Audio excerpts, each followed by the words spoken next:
শিক্ষাক্রমের প্রতি শিক্ষার্থী ও অভিভাবকদের উৎসাহিত করতেই আবারও প্রাথমিক বৃত্তি চালু করা হয়েছে। এই পরীক্ষায় আরও বেশি সংখ্যক শিক্ষার্থীদের সম্পৃক্ত করার পরিকল্পনা আছে সরকারের। রাজধানীর একটি কেন্দ্র পরিদর্শন শেষে সাংবাদিকদের এমন কথা বলেছেন প্রাথমিক ও গণশিক্ষা প্রতিমন্ত্রী ববি হাজ্জাজ। বিলম্বে পরীক্ষা নেওয়ার ব্যাখ্যাও দেন তিনি। এদিকে 15 এপ্রিল থেকে 61 জেলায় বৃত্তি পরীক্ষা নেওয়া হলেও 3 পার্বত্য জেলায় শুরু হলো আজ। অয়েল অ্যাবজর্ব করে আপনার পরিবারকে রাখে হেলদি। ফুড গ্রেড ম্যাটেরিয়ালে তৈরি যমুনা কুকওয়্যার। 2009 সালে প্রাথমিক শিক্ষা সমাপনী চালুর পর বন্ধ হয়ে যায় প্রাথমিক বৃত্তি পরীক্ষা, যা পুনরায় চালু করতে একটি নীতিমালা করে অন্তর্বর্তী সরকার। তবে নানা কারণে সময় মতো নিতে পারেনি সেই পরীক্ষা। বিএনপি সরকার ক্ষমতায় আসার পর বিলম্বে হলেও 17 বছর পর প্রাথমিকের বৃত্তি পরীক্ষার উদ্যোগ নেয়। 15 এপ্রিল থেকে সারা দেশে শুরু হলেও বর্ষবরণ উৎসবের কারণে 3 পার্বত্য জেলায় এই পরীক্ষা শুরু হলো শুক্রবার। উপস্থিতিটা কিছুটা কম, কারণ বাচ্চারা বিভিন্ন হাই স্কুলে চলে যাওয়াতে সব বাচ্চা আগ্রহী নয় বর্তমানে এসে।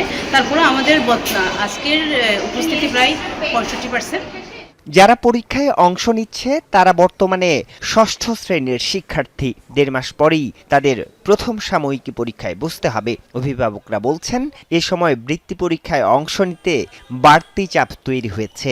1.5 মাস পরে এলো যে প্রথম সাময়িক পরীক্ষা বা প্রাক নির্বাচনের পরীক্ষা, 1.5 মাস আগে এখানে আবার বৃত্তি পরীক্ষা দিতেছে।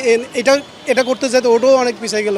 শত কষ্ট হলে ওদের কষ্ট হয়েছে, আমাদেরও গার্জিয়ানদের কষ্ট হয়েছে, কিন্তু তারপরেও চেয়েছি পরীক্ষায় পার্টিসিপেট করুক। যেহেতু ওরা এখন চলমান ক্লাস 6, সেক্ষেত্রে বলবো যে পেশার মানে ভয়ানক পেশার।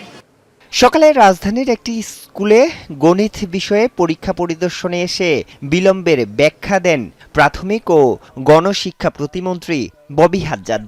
এই পরীক্ষাটা অন্তর্বর্তীকালীন সরকারের আমলে করার কথা ছিল, তাদের নীতিমালায় পরীক্ষাটা হচ্ছে, কিন্তু তখন হয়নি বলে আমরা বাতিল করতে চাইনি, আমরা আবার এটা চালু করেছি।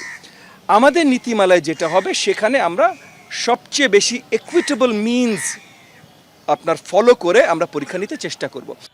আগামীকাল শনিবার বাংলাদেশ ও বিশ্ব পরিচয় এবং প্রাথমিক বিজ্ঞান বিষয়ে পরীক্ষার মধ্য দিয়ে শেষ হবে এবারের বৃত্তি পরীক্ষা। 3 পার্বত্য জেলায় শেষ হবে 20 এপ্রিল। আরিফুর রহমান সবুজ, যমুনা নিউজ, ঢাকা।